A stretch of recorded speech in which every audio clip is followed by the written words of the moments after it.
Redmi का Note 14 Indian variant जिस pricing के साथ में जो स्पेक्स आए हैं, क्या उसके अंदर ये वर्थ इट है खरीदना, इस वीडियो के लास्ट में बताते हैं। तो सबसे पहले बात करते हैं इसकी डिस्प्ले पर। डिस्प्ले इसके अंदर है 120 हर्ट्ज की फुल एचडी प्लस की एमोलेड वाली डिस्प्ले, जिसके अंदर हमें इन फिंगरप्रिंट देखने को मिलता है, इन डिस्प्ले फिंगरप्रिंट देखने को मिलता है।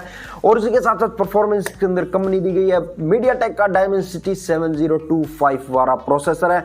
और इसके अंदर रेयर के अंदर हमें ट्रिपल कैमरा सेटअप देखने को मिलता है, जिसके अंदर मेन सेंसर है 50 मेगापिक्सल का सोनी का LYT600 का प्रोसेसर, ये OS के साथ में आता है। तो कुछ ये बढ़िया सा ठीक ठाक सा सेटअप देखने को मिलता है।